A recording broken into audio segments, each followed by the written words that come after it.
Assalamualaikum warahmatullahi wabarakatuh. Selamat pagi sobat sehat semuanya. Kita ketemu lagi dengan channel YouTube Stikes Banyuwangi. Oke, pada kesempatan ini kita akan mempraktekkan atau mencontohkan tentang perawatan luka post-laparotomi. Oke, sobat sehat, apa itu luka post-laparotomi? Laparotomi merupakan tindakan untuk membedah dinding perut yang tujuannya untuk pendiagnosisan atau melakukan pengobatan jika ada infeksi terhadap organ yang ada di perut. Oke, untuk perawatan luka post-laparotomi sendiri merupakan satu tindakan upaya membersihkan pada luka post-opnya. Tujuannya untuk apa? Mengobati, membersihkan, dan juga mengevaluasi seberapa jauh perkembangan dari kesehatan lukanya itu sendiri.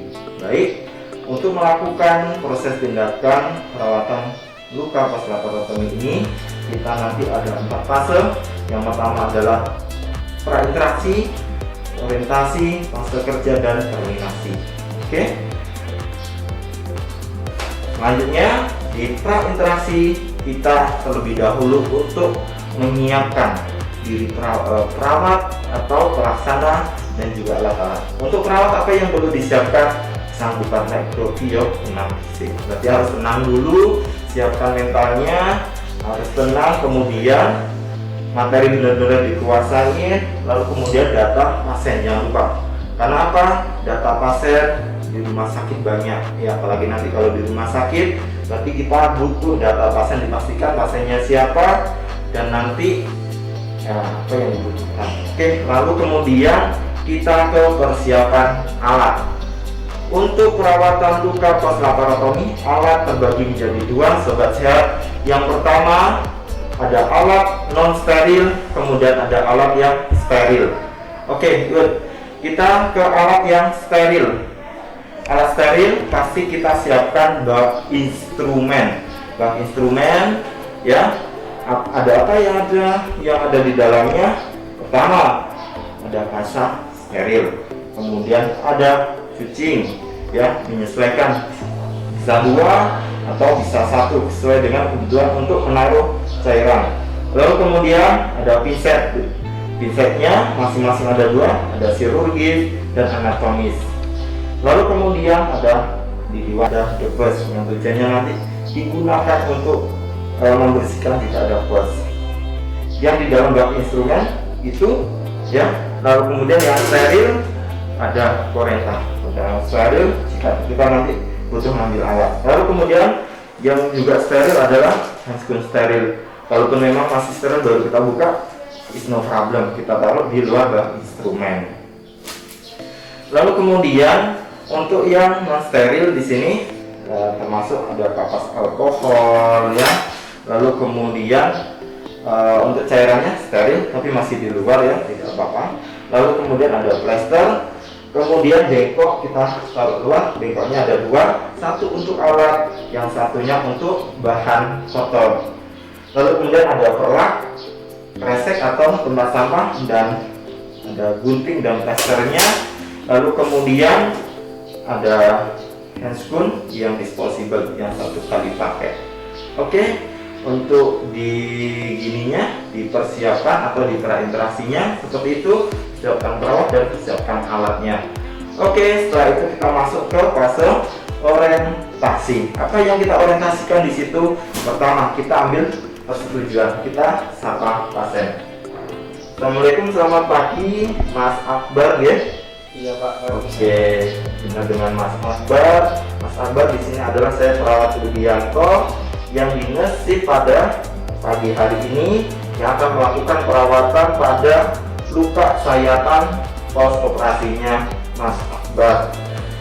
Kurang lebih nanti waktu yang digunakan 10-15 menit. Tujuannya untuk membersihkan luka atau bekas operasinya agar nanti menunjang untuk kesembuhan. Apakah Mas Akbar bersedia? Bersedia Pak. Oke, Mas Akbar bersedia. Kita lanjutkan untuk fase kerja. Baik, kita lanjut ke fase kerja, sobat sehat, ya. Ke fase kerja di sini, ya. kita mendekatkan alat-alat yang sudah kita siapkan ke dekat pasien. Lalu kemudian yang luka yang musim COVID ya, kita perlu APD minimal APD bagi 1.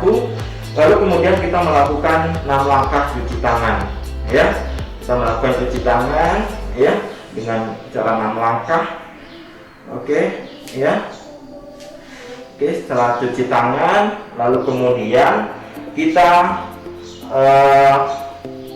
pakai handscoon ya, pakai handscoon yang disposable.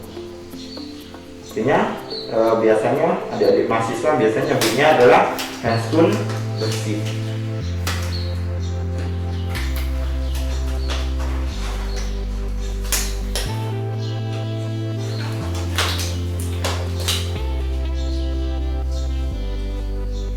Baik sobat sehat, selama kita proses untuk menyiapkan alat apapun ya, pasien jangan dianggurin ya. Ini sebagai komunikasi dan promosi kita sebagai seorang perawat. Karena selama kita berinteraksi, mungkin gini ya, pasiennya takut dan lain sebagainya. Oke, mungkin sedikit yang terlupa ya, karena memang ini tadi sudah tersetting privasi pasien ya. Kalau kita ada di bangsal dan lain sebagainya, privasi dipastikan, artinya tutup sketsel, pencahayaan dan lain sebagainya itu nanti diperhatikan. Oke. Lalu kemudian alat-alat sudah kita dekatkan, kemudian kita pasang perlak di pasien.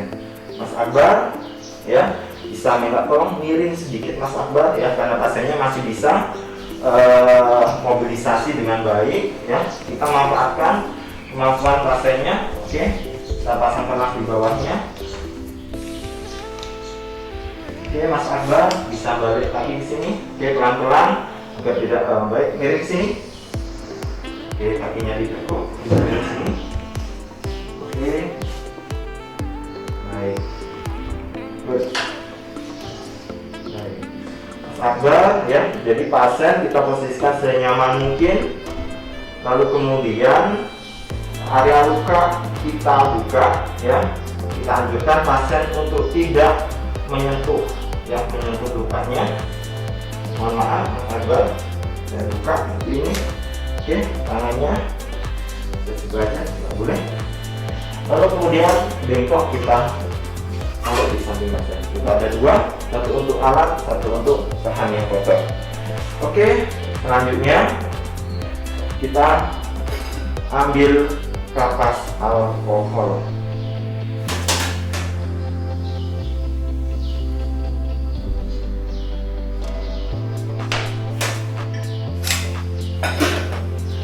Kita ambil kapas alkohol untuk membuka plastik. Oke, setelah kita ambil kapas alkohol, kita oleskan atau kita usapkan ke plester ya. Kita bisa menggunakan pinset yang sifatnya bersih saja ya. Ini digunakan untuk membuka plester agar apa, tidak ada bulu-bulunya, tidak menyebabkan rasa sakit.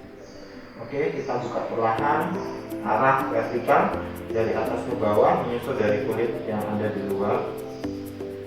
Lalu kemudian, Pak sakit? Tidak ya?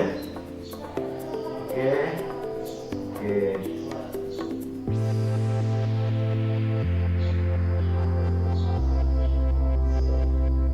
Oke, kita tekan di sampingnya. Oke, kita buang. Oke, ya kita ini simulasi lukanya ada di sayatan laparotomi di daerah sini, tidak bisa kita lakukan penyayatan susulan ya rasanya. Oke, lukanya ada di sini. Apa yang kita lakukan setelah luka kita buka ya, kita amati warna lukanya, adakah tanda-tanda infeksi, kemerahan, ada pembengkakan ya, dan lain-lain. Lalu kemudian kita lihat di situ jahitan ya, jahitan dari pos laparotominya seperti apa, ada yang membuka kah atau yang seperti apa. Oke, setelah itu kita lanjutkan untuk tindakan yang steril. Kita buka handscoon yang disposable, lalu kita menggunakan handscoon steril. Oke.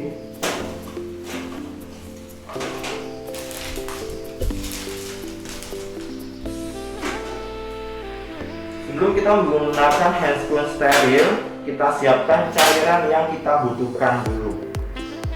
Ya, kita masukkan cairan fisiologis, biasanya menggunakan NaCl 0,9%. Oke, lalu kemudian jika ada salep atau sesuai dengan resep kita siapkan juga. Setelah itu kita menggunakan handscoon steril. Oke ya, pada prinsipnya penggunaan handscoon steril.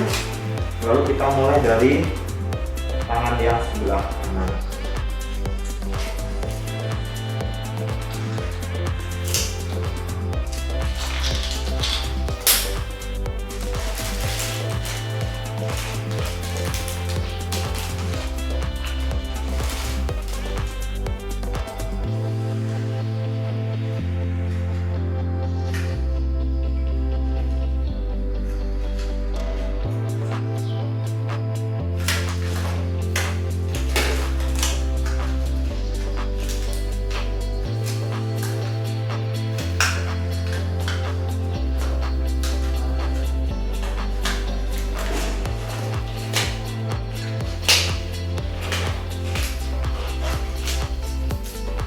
Oke, setelah kita menggunakan handscoon steril, langsung kita melakukan pembersihan pada luka. Oke, kita bisa menggunakan tangan secara langsung, oke, karena tangan kita adalah steril, atau kita bisa menggunakan pinset. Oke, bisa menggunakan pinset. Kita menggunakan rasa yang kita lembabkan dengan cairan fisiologis. Oke, ya, jadi pinset kita keras seperti ini, lalu kemudian kita ambil tengahnya, jadi serapi mungkin kita bersihkan. Lalu kemudian kita membersihkan area luka dari minimal kontaminasi ke bagian yang banyak atau yang paling terkontaminasi. Nah di sini adalah yang bagian yang steril adalah yang bagian dalam, ya, kita lakukan sirkulasi dari dalam ke area luar. Kita lakukan sejajar. Satu usapan bisa menggunakan satu sisi kalau ini masih bersih, ya. Kita gunakan yang masih bersih. Kita menghindari rasa, kita juga bisa balik.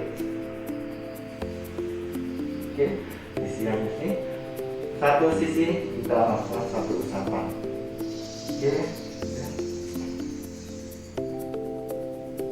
Langsung kita buang. Kita bisa ambil rasa yang lainnya. Setelah kita bersihkan, kita lihat di situ kondisi lukanya seperti apa, ada kemerahan, ada pus atau seperti apa. Lalu kemudian setelah kita usap,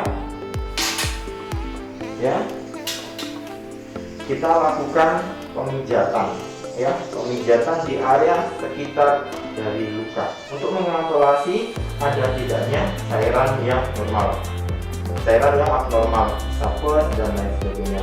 Sabar. Sakit, Mas? Sakit? Sambil kita evaluasi adanya pus atau tidak. Pada normalnya, ya, jika perkembangan dari luka pus laparotomi ini adalah bagus, maka dia tidak akan keluar pus dan lain-lain. Setelah kita lakukan pemijatan, jika ada pus, kita bisa menggunakan pus. Buang. Setelah itu kita lakukan kompres lagi atau pembersihan dengan menggunakan rasa yang kita aduk dengan cairan NS.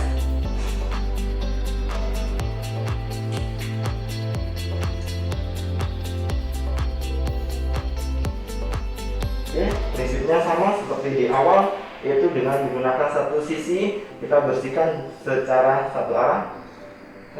Kemudian sisi sini yang masih kita butuh bisa kita gunakan, lalu kita buang.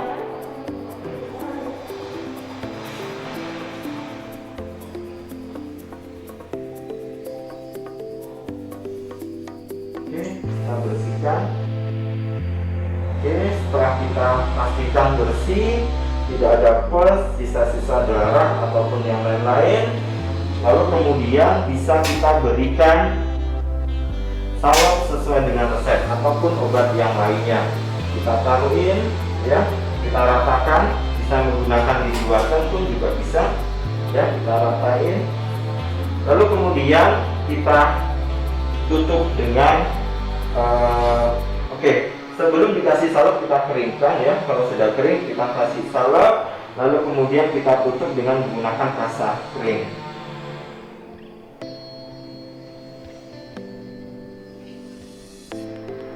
Oke, jangan sampai menyentuh area dari luka, ya.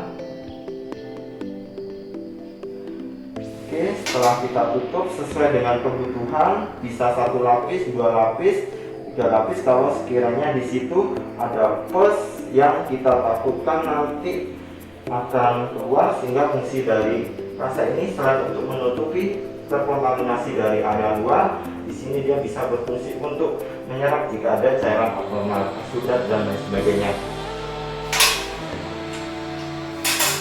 Lalu kemudian kita plester.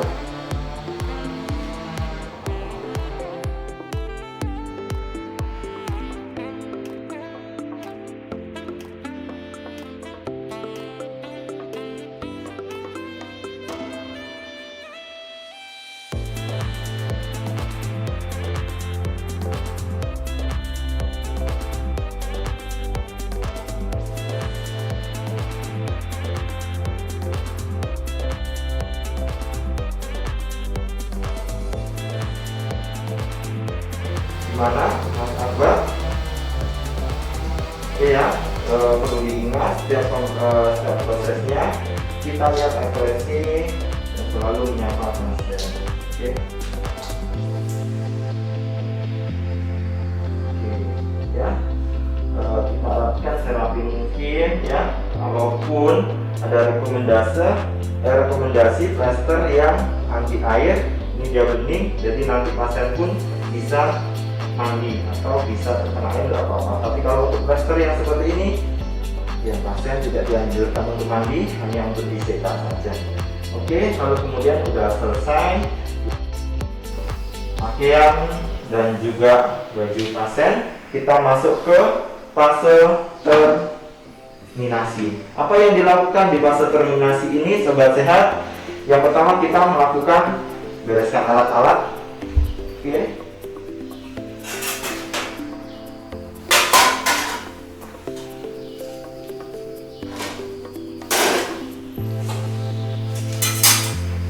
Lalu kemudian kita ambil peta. Jangan lupa, ini biasa yang tertinggal oleh mahasiswa biasanya kalau sudah pakai dan grogi. Mohon maaf, Mas Akbar, miring ke sisi saya.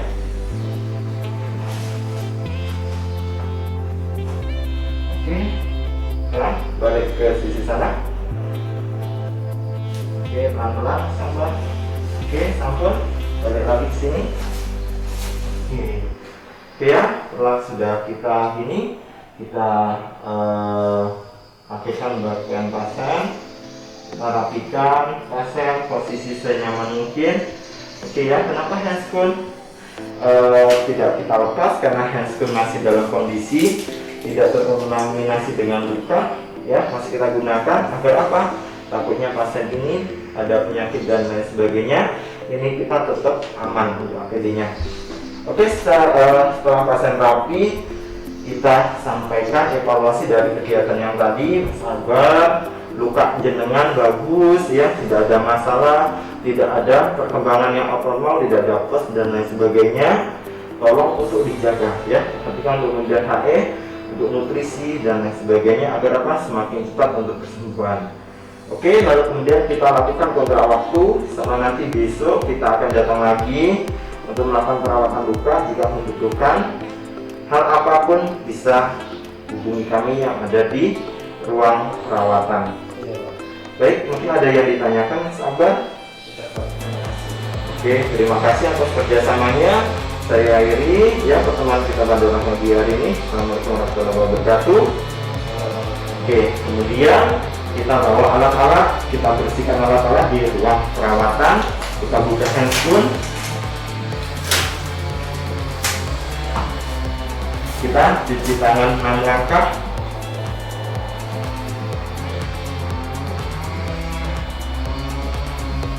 Oke, lalu kemudian setelah itu kita lakukan dokumentasi. Apa yang kita dokumentasi? Kegiatan yang kita lakukan, lalu kemudian catat tanggal, hari, dan hasil yang kita dapatkan. Kondisi luka, normal atau abnormal. Kemudian jangan lupa nama perawat kita sebagai legal etik hukumnya nanti jika ada terjadi apapun ini sebagai bukti. Dan cukup seperti itu, sobat sehat semuanya. Jika ada kurang nanti bisa komen di gininya ya, nanti di kolom komen kita masukkan, karena ini adalah media pembelajaran, kita bebas untuk bisa sharing keilmuan. Saya akhiri pertemuan pada pagi hari ini. Assalamualaikum warahmatullahi wabarakatuh.